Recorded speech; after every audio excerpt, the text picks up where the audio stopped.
Hi guys, this is Makashi and welcome to another Elite Dangerous video, where today I'm going to give you my hot take on the latest release from Frontier on the Rhino. So you can see here on the screen that we've got the latest devlog from Elite Dangerous's developers, Frontier Developments. And they go into quite a bit of detail on what they were aiming for in the design philosophy of the Rhino. I'm not going to go ahead and read the whole thing for you. I'll just link it down below in the description. I wanted to share just these different images while to give you my take and sort of pat myself a bit on the back, if I'm completely honest, because I'm quite pleased with the fact that it seems they've gone straight down the route that I was predicting they would go with the Nomad, to be fair. I actually imagined nearly the entire feature set of what I described I thought the Nomad was going to deliver. It looks like the Rhino is going to deliver. In particular, I think whilst they highlight in the article that surface mining is going to be one of their focuses, I can really see this being useful around the brain trees.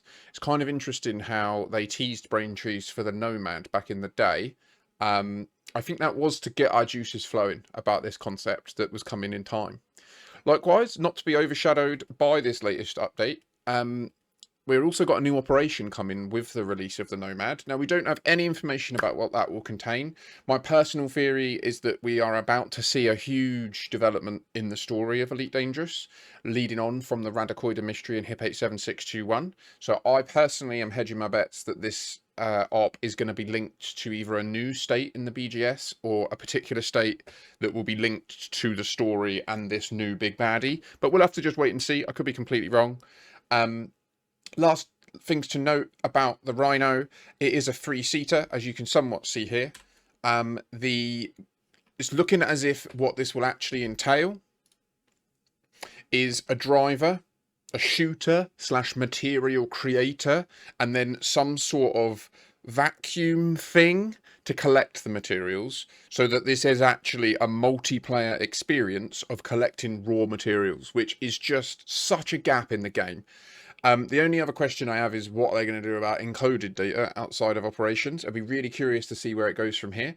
Lastly, I've been saying for a long time that it looked to me in the roadmap as if the reason they pivoted to Vessel was because they were going to be doing exactly what we've described. So far we've had the Nomad for ExoBio. We've now got the Rhino for mining. I actually did suggest that there'd be a variant of the Nomad, like a mining variant that would have a Prospector Olympic controller in it. Clearly I was incorrect, unless that then comes subsequently. That could well be the case. And then lastly, I suspect there's going to be a cargo hauling Nomad variant or some sort of thing to enable the Plipper to pick up stuff from outposts. That was why I believe they limited it to the 3 ships they did, the Caspian, the Type 11 and the Plipper.